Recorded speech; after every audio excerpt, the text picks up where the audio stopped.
welcome to hippoBrain. Here is where we have hippo-sized conversations with people with hippo-sized brains. We've had different sets of guests on the show, but sometimes it's extremely interesting when we get a guest who's actually a third-generation entrepreneur. It is very interesting to understand and see the challenges that an entrepreneur faces when he's the third generation of trying to take the legacy alive, forward, as well as manage all the legacy that's coming in. And I think today Rajesh will introduce our next guest, and I'm looking forward to an interesting conversation. Rajesh. Thank you very much, Jemit. Welcome everyone to hippoBrain. Our guest today is the person whose newspaper is the first one I pick up every morning, and I've done probably for the last 30 years. Anant Goenka from the Indian Express Group. So he's executive director there. After his education at University of Southern California in brand management and journalism, Anant came back to India to lead the digital transformation at Express. That is when we had met first. I still remember Anant probably 8-9 years ago. And what a journey it has been. In what has been an amazing decade of change, Anant has led the full digital transformation of the Indian Express Group.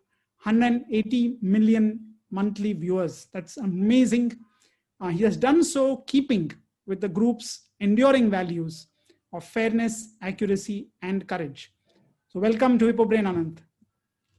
Thank you so much for having me, Rajesh. Can never say no to you for anything, because I remember I came into your office, I think it was 10 years ago now, but I could be wrong. But I remember came into your office and I didn't really know how to even spell the word internet. And I said, Rajesh, मैं क्या करूँ ये इसको newspaper? How do I, what do I do on digital? Because I remember I was so, I was excited, obviously, and 10 years younger. My second job out of college, third actually, if you count my academic internship with Bloomberg, which was really, really sort of eventful 6 months for me. It was a really, there were just so many sort of moving parts, when I had joined. Obviously, there was a big sort of a management shift that was kind of happening because, my father was very, very hands-off. So when I joined, it was after a long time that there was somebody from the Goenka family actually coming into office on a day-to-day basis, and I had to be the one talking about making all these big cultural changes in terms of thinking and thinking digital, and it was quite a I was very excited about it, but I was also very, very nervous. And I remember I came to you because I remember my dad told me you must go and talk to Rajesh, somebody who really knows, who literally invented internet for entrepreneurs in India.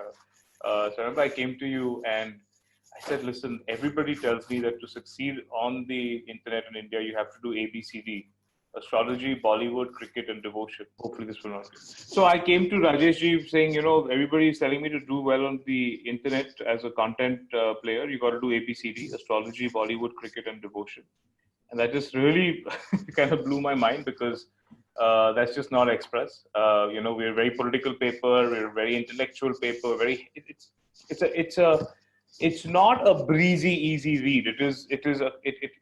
Express takes a commitment. It takes a sort of, and it still does. It's still a paper that you pick up, and to really understand and to consume what's happened in the Express and what's happened in the day, you need to spend 15 to 20 minutes at least patiently sitting and reading and actually absorbing, and so it was quite a daunting task in that sense. But I was very excited about it, and Rajesh helped me so much. And his classic style, where he just I'm just talking and he's taking notes, and pages and pages get over, and I'm just like, can I please have that book, because I want to know what I've said. So it was a really so that was the start. I literally came in at zero, and we had a very interesting team of people that was there, very enthusiastic people who nobody in the company knew even existed. We were literally, seated in the basement. One person had a seat whose back was facing the entrance to the canteen, so everybody knew that one person existed. but nobody knew the rest of the 30 people who existed who did digital at that point. And it was a very again the culture shift was quite a challenge at that time. I remember I came in and I had to defend questions like, why should Indian Express be on Twitter? The internet is a place of lies, and Express should not dignify that. And I was I think the upbringing that we had in college, I was at journalism school at USC Annenberg, and the whole thing that was taught to us, that was kind of that was the attitude that we were kind of made to come out of those 2 years with was embrace change, go with the don't try to fight what the natural where the general direction of audiences and of where the medium is kind of evolving to. So even in the industry, I was the one kind of person who said, let's not look at Google as a threat. Let's look at Google as a way of thinking, how do we benefit with Google? Let's try to be friends rather than look at them as threats. And it made me very unpopular in the industry at that time, I must say. Not that I'm very popular now in the industry, but I think that was the big cultural shift that took a long time to happen. But it certainly did happen, because it was interesting that people kept saying, hire young people, they have the digital ideas, they think digital first, hire digital natives. It was really the older people in our organization who were extremely hungry and anxious really to evolve for the digital medium, not the young people. In fact, the young people were the guys who would kind of join and say, listen, I just want to write for a newspaper.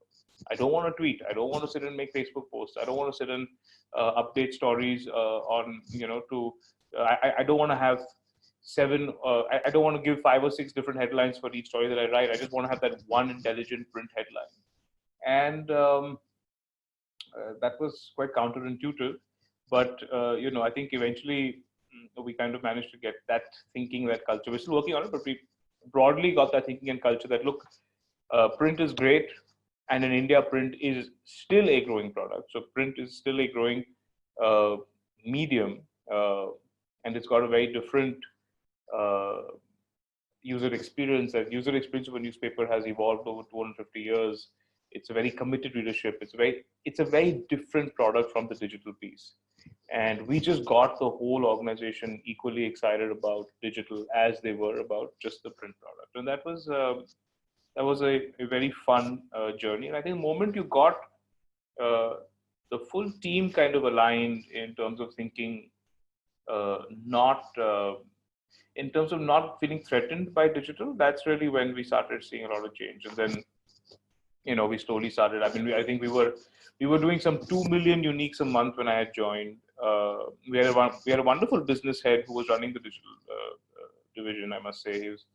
His name was Sanjeev Gera. When I joined, he was running it, and a really good guy, given the constraints, given the lack of interest shown by anybody in the organization. He did a really good job of keeping, I think we were doing when I joined in January, that financial year, we closed the business doing revenues of 1 crore 12 lakh rupees and a profit of about 20 lakh rupee profit. It sounds funny to think that there's a division that could do that kind of numbers, but that was the truth. And he always made a bottom line no matter what the constraints came. So I learned a lot from him. From that to now we've got 350 we have 350 strong employees in the digital division alone, and the whole print team is thinking digital as well. So that journey from 2 million users a month to now about 180 million users a month it's been really fun. It's that fair share of heartburns, learnings, but it's been great fun to do. That's interesting, Anant. And to my mind, there are 2 parts to this business. When you want to do a digital transformation, and especially if I were to look at a business such as yours, one is obviously the hardware part of it. You need to get the I don't know, the tech, right? The way you post, the way the websites comes up. That's the hardware, the tech side of it. The other side is the content side, the mindset and the thinking side of it. Now, I'm very tempted to ask: did you do an ABCD? And if yes, how did you manage it? If no, how did you then transform it? So, what was your stand going forward? If I'm going to fight the ABCD, how am I going to fight it? Great question. Yeah. No, I must say that we we didn't do ABCD like the others were doing. We didn't do ABCD like maybe I shouldn't. Maybe should I be naming? I don't know. We will keep that out. But yes, like some of the So I industry seems to be doing. so I Correct. didn't do ABCD the way. Now I'll give an example, right? One of the largest news sites, for instance, very dispassionate about kind of what contents on the page. It was just it was very business driven. It is still a very business driven organization, right?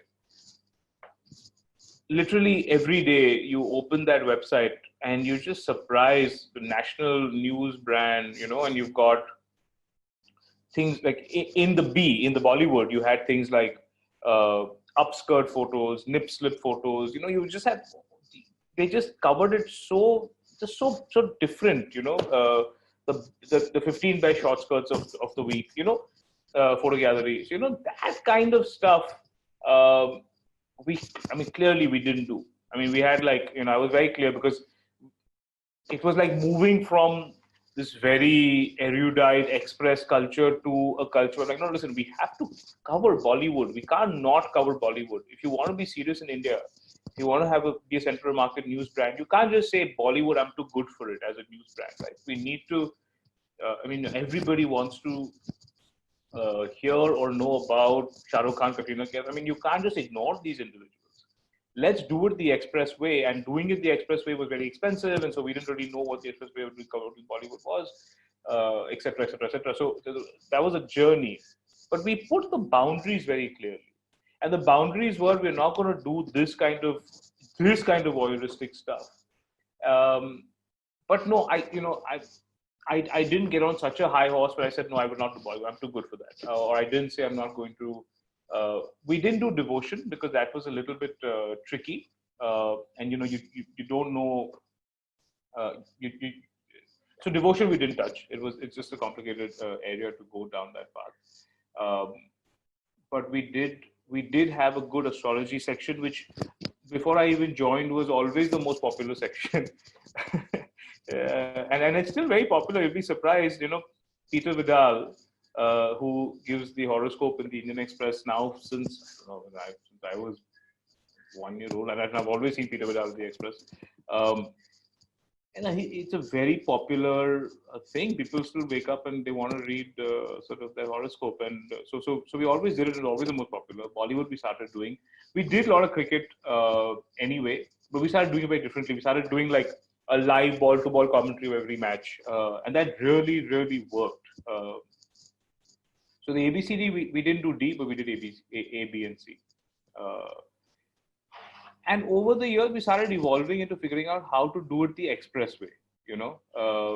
Now, if you see the way we cover Bollywood, I don't know if you've had the chance, Rajesh, to read the Tavleen Singh's piece on Yes. on Sushant and this whole episode, or if you've had the chance to read Sanjay Baru's piece on, we do it the express way in that we do it intelligently. A lot of, actual Bollywood coverage, if you want to do sustained Bollywood coverage, it's just PR. It is you got to be friends of a camp. You have to be deep in, literally in bed with the whole PR machinery of these 2 or 3 big Bollywood camps, and it's not a very truthful beat generally.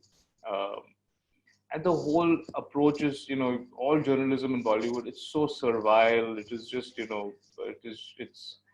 it's just not express. We are very about, to being honest, to being truth, speaking truth through power. All that stuff is express.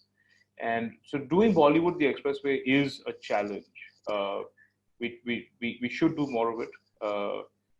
We so that investment was a lot of cultural change. So we did do ABCD, ABC of the ABCD. It did work for us. It did grow our user base significantly, but we just did it in the expressway, a way that I wasn't like covering my eyes when we opened the Bollywood section of the IndianExpress.com. It was just doing it differently. And I must say, for a good couple of years, we were the largest source of entertainment news in India was Indian Express entertainment section. It wasn't, Filmfare or Times of India's entertainment section. It was actually Indian Express's. We couldn't hold that position for over 2 years. We were still up in the top 3 or 4, but so there is a demand for authentic. There is that realization that there is a way that audiences have gotten more and more discerning. They can now, earlier it was just any news brand, whatever content is there, doesn't really matter. Now they are making this distinction. I'm consuming news on a particular website versus Indian Express versus Hindu versus Times versus in HT versus Republic. So the audience have gotten more discerning consumers of news. And as they get to be more discerning consumers of news, that's benefit us because that's benefit brands like Express because we are the people who kind of invest in a lot of original content which is not commoditized. So that journey has been, I think, Advantage Express in the long run. Anand, when you look back at the last decade, what were the 2 or 3 pivotal decisions or moments in the evolution of the Express? I mean, 100x growth in a decade is just phenomenal. And you don't see many newspapers or the print media having made this transition. We have a lot of stories from the US and other countries of reputed brands sort of falling by the wayside. And you've done exactly the opposite. You've modernized it. So what are the 2 or 3 pivotal moments when you look back over this decade, the decisions which you made, which really has taken Express to where it is today?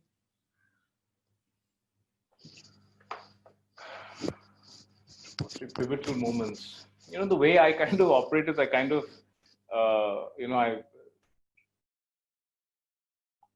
I kind of take the lesson and I kind of forget the event. That's kind of my mantra and kind of how I live. I'm going to struggle to remember exactly, but I'll tell you one moment which I thought. So let's see what I can remember. One of the funny and interesting moments was when, we crossed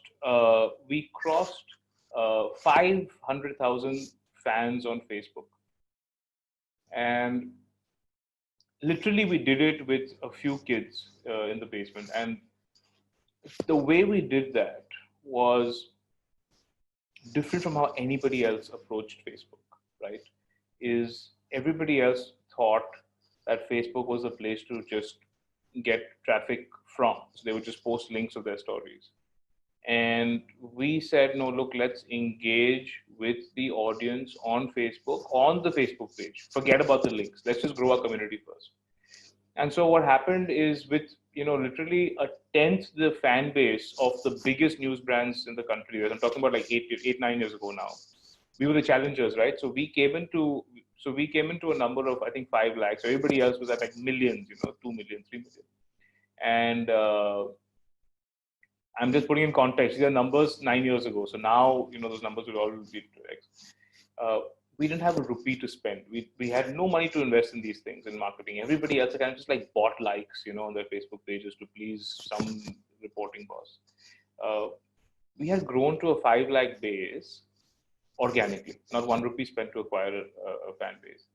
And how we grew was something that was so unexpressed, it was just like so different. We had posted, 10 travel destinations that we would like to go on the Indian Express Facebook pages. It is very like I got a lot of flack for it, but the whole idea was I said, no, I have to give autonomy to some people to be able to make content calls. We can't be so closed as gatekeepers in an editorial process that everything has to be approved by 10 people before it gets published. It just won't work for the digital space. And when we reached that number, we realized that the engagement on our Facebook page, that is the number of people at that time, it was called people talking about us, was a metric. So the people talking about us metric at that time on Indian Express was more than double a guy who had 10x the number of fans of Indian Express. So in absolute numbers, we were so much more powerful with a smaller fan base than that. So that, I think that was one big turning point where people really understood the merit in this cultural change and kind of focusing on going where audiences are, engaging them on the universe that they are comfortable being at. I think that was what. It's a small thing, but that was a big turning point. I think I must say personally for me. I spent a lot of time and effort on the Indian Express app, which everybody, which maybe in hindsight was, it's like, it's like a toy everybody wants to have because your neighbor has it. You want to have an app. An app, as you both know better than I do, right? It's such a investment. It's such a commitment. The app economy is fairly broken, especially if you're a content play. So, was it a distraction? Was it good? Whatever. And it was a small thing I remember, but we spent a lot of time and effort. And the first industry award that we applied for was the South Asia Digital Media Awards in KL, and we applied for the best news app because we had spent a year building it, and we were very excited about it. And so I'd sent that application, and when we, and I was there again. It was my first year at the job, and so I was sitting. I went for the conference, and we were like, there was the Singapore Straits Times, there was all these huge Asian companies, South China Morning Post, and literally NDTV, Malayalam Manorama. These were guys who had spent so much time and effort and money in their digital divisions, and they just kept like winning every entry, and and then when it came to the best app, they said this has the most number of entries from across Asia, and we have got a tie on silver, but a tie 7 ways. So they gave silver to 7 people. Otherwise, it was just like a bronze, silver, gold. Everybody got one award. So the only category of the 13 categories that silver had. They had given it to 8 people. I said, look, there's no way we're even making it, So when they announced bronze first, and it was somebody else, and they announced 7 people for silver, and all 7 went, and gold was just us, And I was so excited about that because it was a passion play. There was a lot of like confusion. Should we even be getting down this path? So that was a small moment of.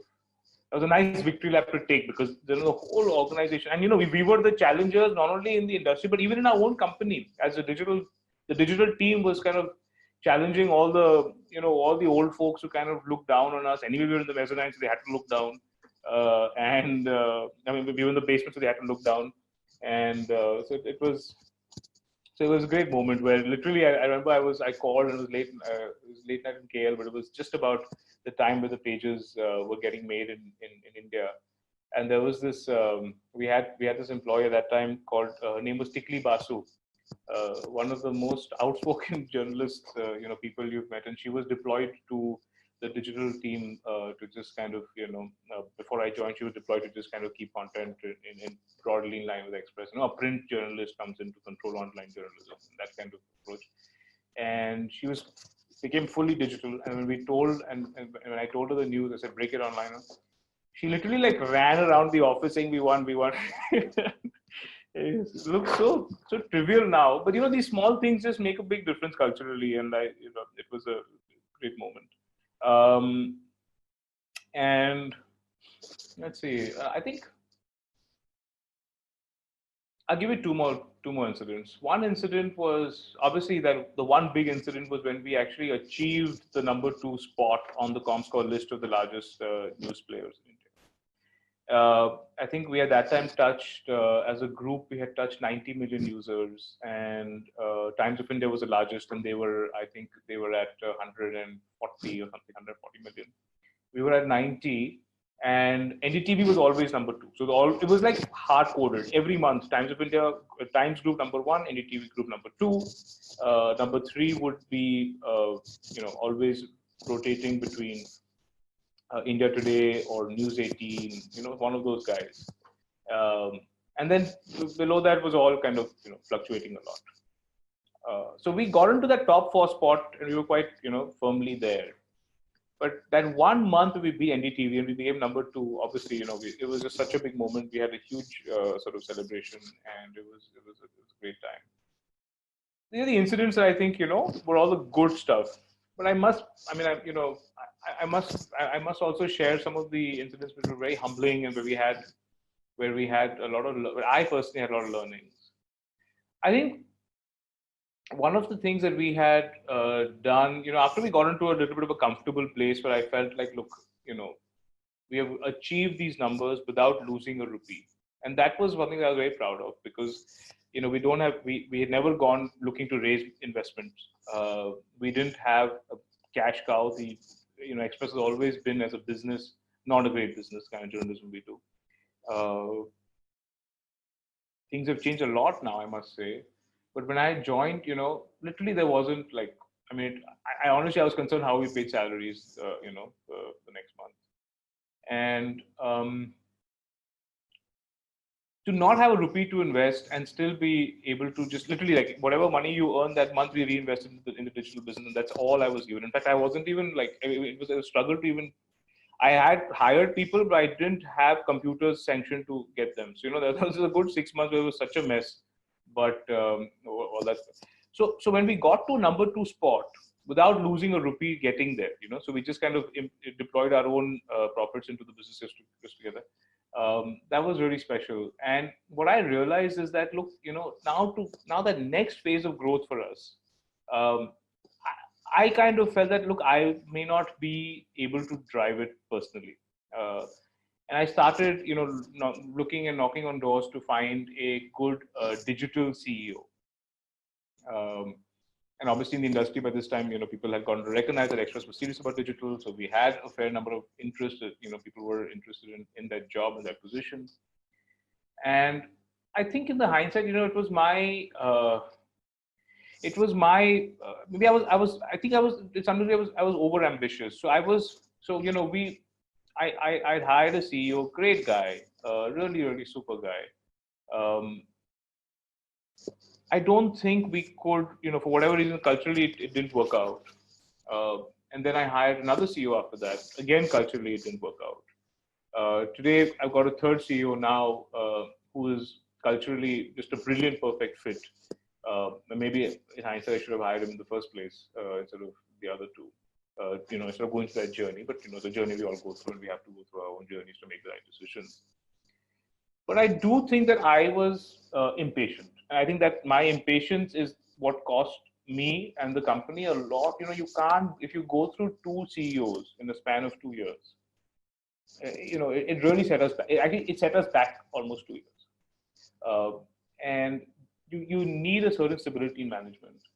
It's not like we're a very big company, so it's not like a CEO can kind of exist on the one hand and yet things can go on. Like a CEO in a small company, right? Like brings a lot to the table, has a lot of impact.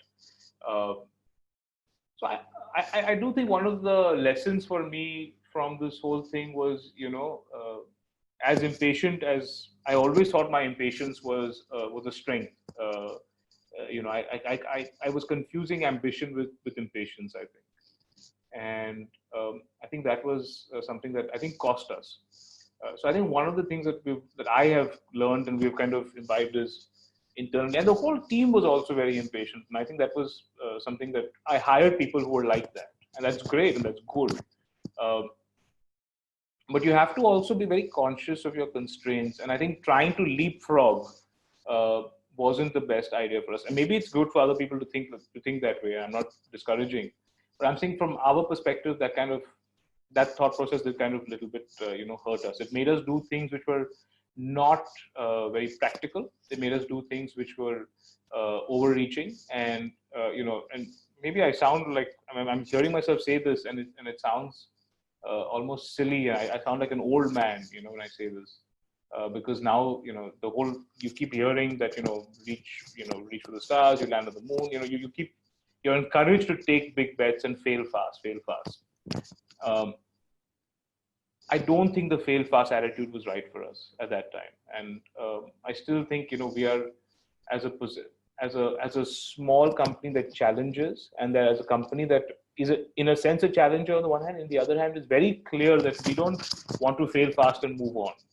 We have to succeed. We want to fail, but we have to succeed in the long run, because this company, I will consider myself successful if the Express Group continues to thrive, grows, and continues to remain in the to remain owned and controlled by my imaginary great grandchildren, right? The fail fast approach isn't, I don't think, meant for that kind of a setup. So I think that's kind of one of the lessons that I thought was. It's fascinating, Anand. One word which I like to use, I sort of coined it some time ago, is proficon. So there are unicorns, and I said companies like Netcore in some ways, which are private, promoter funded, profitable, and are growing and have got good sort of valuation. The mindset of a proficon is very different. Because at the end of the day, if you have to grow, you got to be profitable. That's what you're pumping back into the business. Yes. And that's exactly really what you have outlined so beautifully. That how do you sort of balance? You want to grow, but it's not at all costs. It's your own money which you're putting on the table. Yes. And therefore the decisions have to be cautious. Hiring decisions plus the investment decisions both have to balance out, because profits are paramount. Yes. It's a fantastic story. Yeah, and the way you have to balance it is in terms of trying to get that growth, because in the internet business, it's a young industry, it's growing fast, etc. And if you're not growing, there is an issue. And I'm sure that you would have that pressure that we need to invest in this, we need to invest in this kind of new app. I mean, as much as we know that the app is a black hole to suck money, and you keep trying to do, and there is, by the time you come up with one format, there is a new format that's out in the market that's even more sexier, and it's fun. No, I've always had this thing. So I've been on the digital journey for donkey's years, and I think I started off when Rajesh started his digital journey. I threw everything, my FMCG job, and said, digital karna hai mere ko bhi. And one thing I've always wondered, so I have done a lot of digital in a normal, steady, traditional business. It becomes difficult to run it because you're trying to run on two boats at the same time. And it becomes difficult culturally more than anything else, because one is far more stable, not ready to break things so much, trying to work. The dress culture is different. The salaries that they're expecting is different. On the other side, you're looking at young people trying to break things, trying to say, okay, hell with it. Sometimes I wonder, how can one HR look at both of them? How can one CEO manage both of them? How can you have one salary grid for both of them? I used to have always these issues that one part of the company is happy with a 7, 8, 10% growth. The other company wants 15, 20. And if you didn't hit 15, 20%, it's like on salary, on growth, on numbers, on customer, there is an issue. My question to you, Anant, is just that, how do you manage two boats? Because from the outside in, you have one really steady boat, and on the other side, you have a motorboat that's trying to move through. How do you manage these two cultural issues? You guys are such experienced business people, so you're asking such fabulous questions that honestly, we haven't found the answers to, because we keep having these issues, and the funny and the fact is that as long as digital was kind of independent, as an independent P&L, we were fine. We were fine in taking cultural, we were fine in distinguishing and taking calls which were different. But a big part of this whole game was integrating and saying, boss, the editor of the Indian Express newspaper has to spend half his time on thinking on the website, and the fact that the journalist has spent half. So then if you start integrating, that's when it gets really confusing now, because suddenly you're like, well, I'm spending half my time. So that was a little bit of a, so there's no easy answer. I mean, we take each case, case. For instance, the requirements of the Mediclaim insurance policy in the print company is so different from what the digital guys want. Just the age profile is different, the requirements are different. Half the guys in the digital team literally like live, even if they're 40, a lot of them are just like living alone, no family. And a lot of the, traditional guys would be, would be thinking, for them, the preference, for them that I'm talking the insurance language, for your benefit, that somebody is thinking about, say, I want cover for my spouse, I want cover for my thing, and the digital guy is thinking, I just want cover for myself here. I don't want to spend more money on that. And then we have to have one policy, so we start breaking up. So it all gets quite complicated as we integrate. And this is one thing that I think we got right, starting early on, is that we said that we're going to have a thin but brick wall between digital and print when we started off. Because I said when we started off, I don't want integration. I was very clear when I started, my first day, obviously the conventional wisdom was integrate everything. For the first 3 years, 4 years, we said no integration. So literally there was like a different part of my brain. Like I would shut my digital brain off when we would talk print, and I would shut my print brain off when we talk digital. Again, the counterintuitive thing to do, but we had this brick wall between. And over the years, we started basically, making some peeping holes through the wall, so that now that those peeping holes have kind of become like, big, windows, and the windows are going to now, the window panes will probably leave. And eventually we will have no wall, but nobody's at that point yet where there is no wall in India, and we shouldn't be, because there is still, exactly for these reasons, right? There is just so many cultural differences. There's so many differences in what, not only in HR, but even in user. The user behavior of a news reader on digital is so different from print. And if the print guys are not conscious of that difference, you're going to have a failing product on print or a failing product on digital. So I think that's the tricky thing to do, is to always keep that, is how much of that wall should we be opening up and when. So that's always a tricky call to make. And Anand, one of the things, which is very critical in media today, is to look at the interests of millennials. Yes. They are driving the usage. How did you handle that? In a sense, you were a sort of millennial yourself, but the Express has always been a very serious paper. Yeah. And the print readership is probably a little older readership. Yeah. How do you sort of, again, it's a question of balance, the question that we just discussed. It's a question of balance, but I'll do some few minutes of myth busting. Sure. One of the most popular sections, or the most popular kind of content that we create on Express digitally, is the explain section. As a reader of the Express, you're familiar with this one page that we have called the explain page.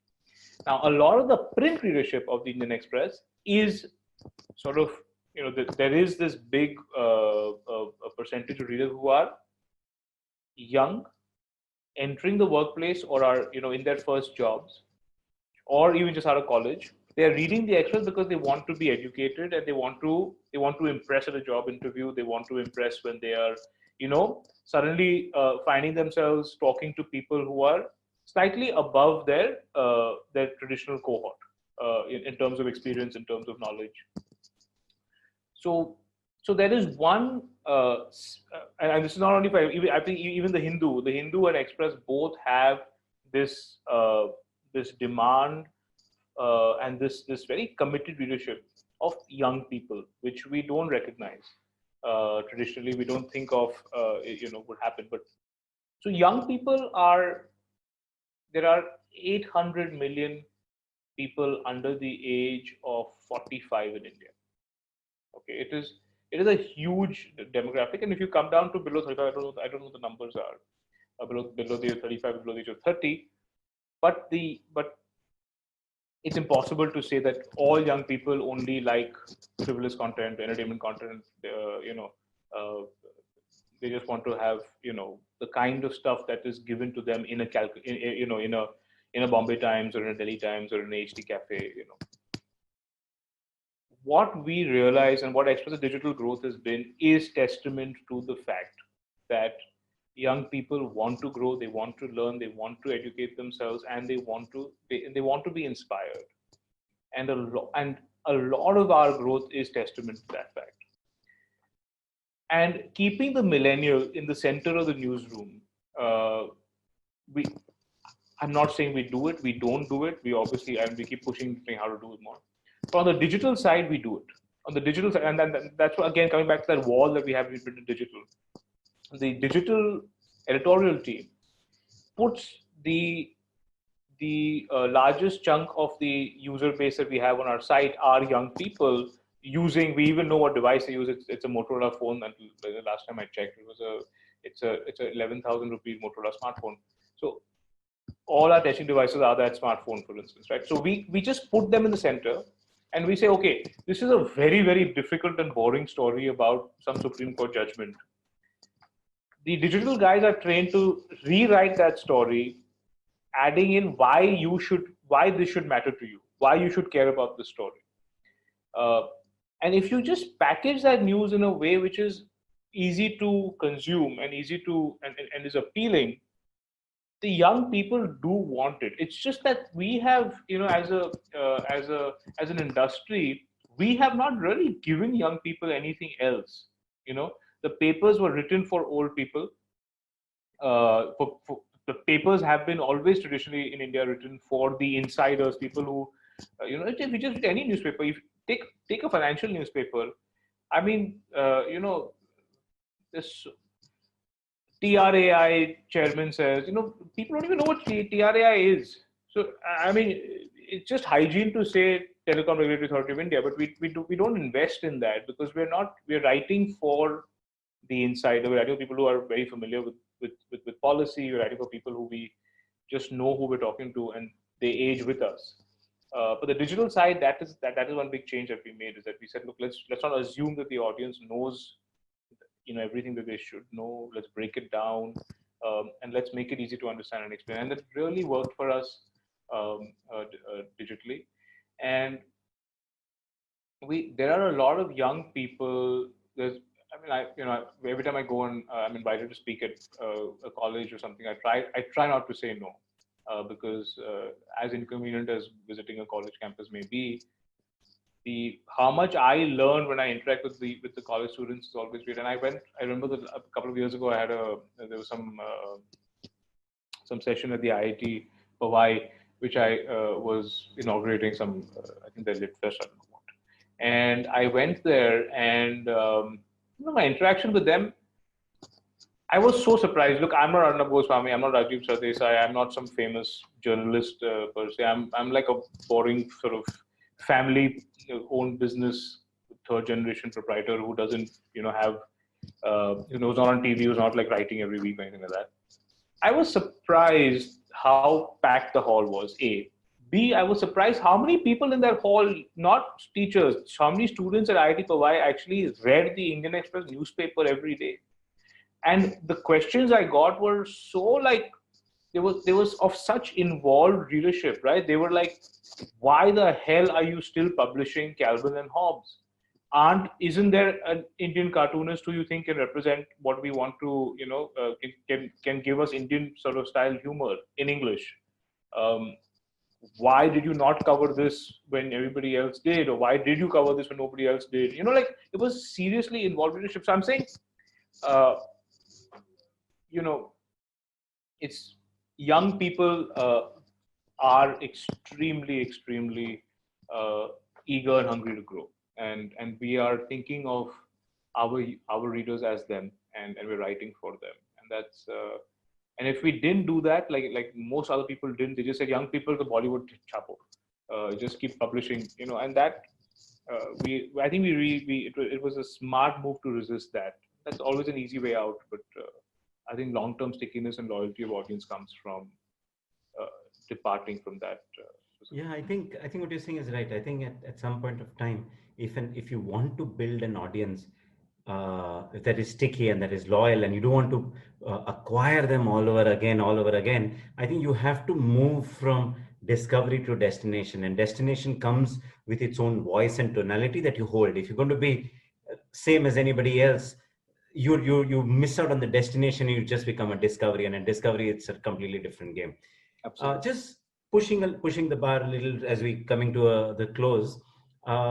There are two big challenges for someone in your business, because the way I look at it, it's the eyeball business. Of course, there are demographics and psychographics around it, but fundamentally, it's the eyeball business. You're trying to show ads, etc. The two big challenges that I see for any content provider is, one, is there the concept of the paywall that you want to try and look at, because that in many ways is trying to restrict and then trying to look further as a destination on that journey. Of course, it has its own issues. How much can it grow? Can it be really valuable, or can it survive, etc.? The other is a challenge that I look at Indian Express and say, Indian Express has relied traditionally on the written word versus a move to audiovisual. So I'm not suggesting TV, but audiovisual in terms of the mobile handset. And how do you look at, from the digital transformation, these two big challenges as I see them, and how would you think you'd want to address them?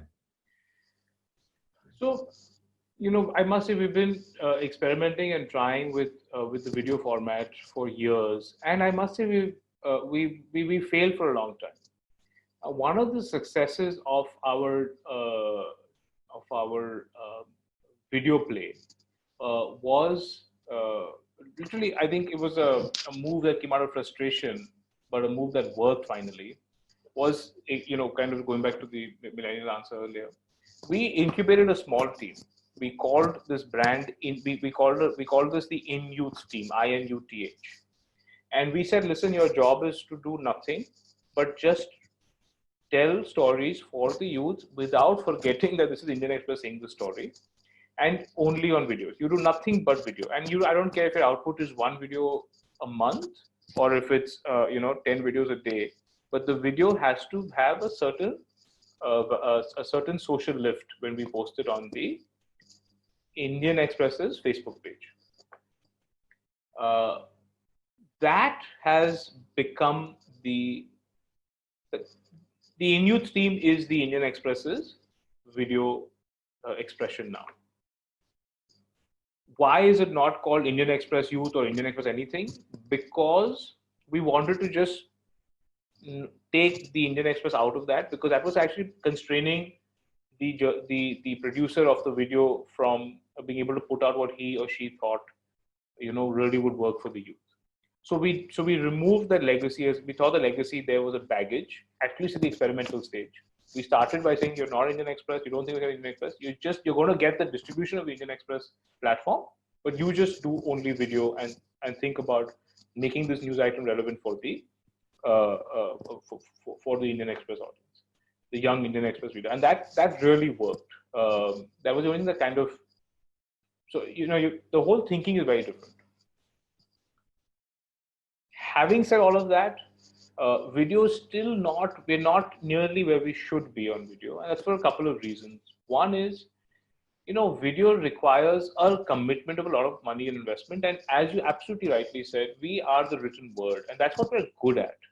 In fact, we haven't, I feel like our writing style and all, I still see a lot of room for improvement in the way Express writes. We can just write. Can we write even simpler than we have written? Can the headlines be even better? I think that's one constant journey that every news organization has to keep investing time and effort in doing. So I think video kind of is a little bit of, that app that we spoke about. It's that toy that the neighbor's doing and I want to do it. I don't think anybody's really gotten video very, very right on the digital side in India. The guys who've gotten it right are, for instance, Vox has really rocked video, right? They're known for their video. It was humbling for me to learn how much of effort and energy goes into that one video. You see, video is, the attention span is so small. You're competing with people who are just so good on the production. If you watch any Bollywood movie, for instance, or any film anywhere, you'll see that 1 hour audio-visual experience has taken a year plus of production to make happen. Compare that to a news story. It's taken, like any news item that's put out on a video format, has taken like half an hour, 1 hour production that goes in. So suddenly now I find myself, like if you throw an uninvolved, reader, user, uh, a trailer of a film. I'm not saying actor, actress, nothing. Just like a film, a small short film. Compare it to a news item. I mean, just visually, the guy's going to go for that film because it just looks better, and it just told in a much better way. So I don't think we figured. I think so that transition for a newsroom has been difficult across the world, and so I think this in-youth experiment kind of worked for us. That's a nice experiment. A neat thing we kind of did and built.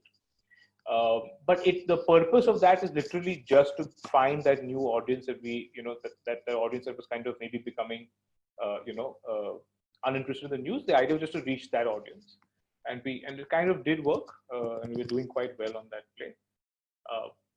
But it's at the end of the day, it's like it's just throwing a fishing net. It's like just trying to increase the top of your funnel. Eventually, expecting that some of them become loyal consumers. But that's the objective of it. What did work really well for us was a passion play for me was our podcast. So we've incubated a small team, a podcasting team. It's a 4-person team. We call it Express Audio, and we do the daily podcast, the Indian Express 3 things. It's on top of as part of if you go to any of the charts, it's every week it is the most consumed English news podcast in India. It's the most consumed English podcast in India. It's our daily news podcast called Indian Express 3 things. Whether it's on Spotify, whether it's on Apple, whichever whatever data is available, we always find that, and it's doing so well. And I get messages from all over the world complimenting the Indian Express's podcast. And I think that's one thing that we learned, that the written word lends itself. Our journalists are so much more comfortable on the audio format than they are on a visual format. That maybe we were looking up the wrong. Maybe we should have always just been focusing on audio. Now the question is, is audio? Where's the business on audio? At least on video, you've got video ads, and you can monetize it easier. Yeah, you can, but I mean, the monetization on video, you have to be so good for it to actually make a business sense. You're better off focusing on the audio play because that's creating loyalty on your site or even off your site. It's creating loyalty for your brand. It's creating affection for your brand. And I think, again, it's that thing, yeah. It's that thing with old companies that are trying to be new. Is that we're on the one hand we feel this pressure of kind of how fast can you be in picking up the next big thing, the next thing that you have to have, the next thing that you have to do. And on the other hand, we don't spend any amount of time talking about what you need to stop doing. And this is one thing, this is an example of something where if you're an old company that wants to dovetail to being a new age company, you have to also make calls of stopping doing stuff.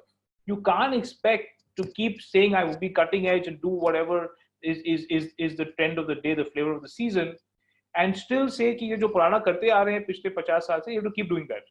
Something needs to stop. You've got to stop doing things that are not working. How do you decide what isn't working?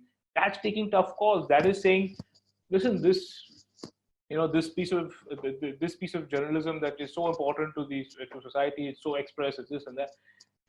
It's not working. It's not adding readers, it's not adding loyalty, it's not adding, So taking that decision, saying, okay, ye band karo, taking a tough call and saying that now redeploy this resource into doing audio or redeploy this resource into doing things that clearly is working. That is something which I think everybody, and certainly, we are not that good at doing. So I think it's so important to stop doing stuff also, something that I've realized recently that I think, so that's one challenge that I've not answered your question, but it's one lesson that I No, I think you have. I think you have. The only other side was paywall, and do you look at paywall as a? Yeah, I think so. I think we have a more loyal audience than the other central market news brands that we compete with. If you look at some metrics that we have in front of us today, if you compare time on site, we are 30 seconds more, which means we're about 35% more time on site. The average user spends on internet than they do on other news sites. Each metric is, there is no one, we haven't found that that North Star metric yet, and finding that North Star metric for each project is always so fascinating and interesting. We learn so much, and we will find one and we will focus on that. But whatever metric we look at today, it shows that we do have a certain loyalty, so we have a certain advantage. And I think once we are clear on just what loyalty number we need to chase, it's a matter of time before we try to convert that loyal audience into some kind of a paying customer. And it's a journey. It's a long, difficult journey, but we have to do it. Obviously, people keep talking about how the New York Times have done it so well, and they have. The New York Times is, last I checked, I think for the last 1.5 years, their PEs are in fact higher than Facebook's, because the market, at least the street, is rewarding organizations that have monetized a direct relationship with the consumer. So all these businesses which are ad driven, I think the Wall Street guys give a fair discount now to businesses which are, in the middle, which are working on arbitrage, which are working on middleman games, which are working on, I think there's a premium that they're paying. If you look at Netflix's, why is Netflix such an expensive stock even now? It's because I think primarily that they got a direct link to the consumer. There's no advertising that runs this business model yet. I think the New York Times managed that in a way that is very inspiring for all of us. And I will consider myself successful is if 10 years from now, on a growing top line, 40 to 50% of our revenues comes directly from the consumer. And that's the next big cultural change. It's a difficult journey to do, but we have to do it. We have to succeed at it. And I think I don't think every news organization in this country will succeed in it. Some won't, and some will kind of fold up, or there will be consolidation. And I think that is also an important journey for this industry to make, because there is a lot of news businesses today which is funded only by ego, which is funded only by just the need to be there, just for the clout of being in news and in being able to be seen as influencing public opinion. So for any industry to thrive, Rajesh, we've spoken about it before, right? That bad business models must fail fast. In the news space, it hasn't happened. Bad business models somehow just keep getting funded again and again, and it just keeps going on. It's made the whole industry so unviable. It's made it so difficult to actually be a serious business, on a sustainable player from a business perspective in this industry. I think this next level of disruption for us will be good for the industry. I have strong conviction that Express will come out winning in this disruption.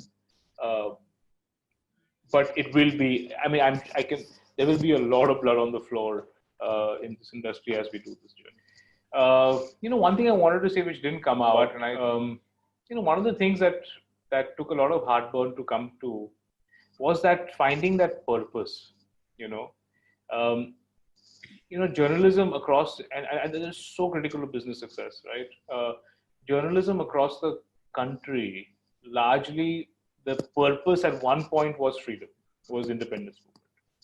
A lot of papers actually didn't, as you know, Rajesh, didn't come supporting freedom. A lot of the English papers didn't. They were actually just very subservient to the British, they were just actually doing the other businesses on the side. In fact, the Express was started by my grandfather on Mahatma Gandhi's request, and asked for an English newspaper that supported the freedom movement aggressively. That was one big cause that journalism in India came from. Then I think with the emergency, another cause that emerged was just fighting for democracy.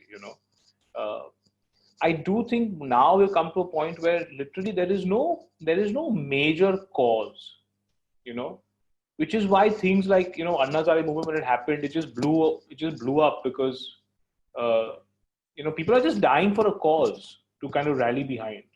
But it wasn't authentic, right? So the causes don't kind of hold through. They don't kind of have a lasting impact. I think for us to now identify a new cause, to be clear that this is our mission. We are mission driven as an organization, but that is something which, I think is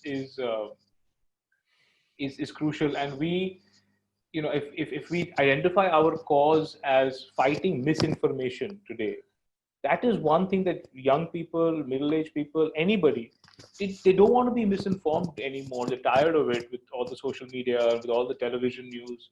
They want to be told the truth in this post-truth world. So if we think of our cause as fighting misinformation and just being the place of objective truth, that also, that helps align us in a certain way, like nothing else. So all the cultural issues, kind of get ironed out with that one kind of focus point of a mission, of a cause. And if we communicate that cause, it helps us communicating why, you want the consumer to be supporting us, buying us, being a member, subscribing, whatever we want to do. Is if we are clear what the cause is, then we are also clearly communicating that cause. So I think in the digital business, digital transformation, identifying a cause is so crucial. I just don't think there's any way to discount that. And that time and effort is you have to, as a CEO, you got to get the organization to buy in and kind of invest in that effort to identify that one cause that you believe has a longevity that the organization can be built towards, and that the consumer can also identify with. We didn't talk that much about digital transformation overall. I thought this was one thing that if you find worth. No, absolutely. It is interesting. And I have read it somewhere that if you read the news, you are misinformed, and if you don't read the news, you are uninformed. Yeah. I think any group or any publication that wants to break this, I think would find legs, and it would find a reason to exist, and it would find its own voice for itself and for the consumers. Thanks a lot, Anant.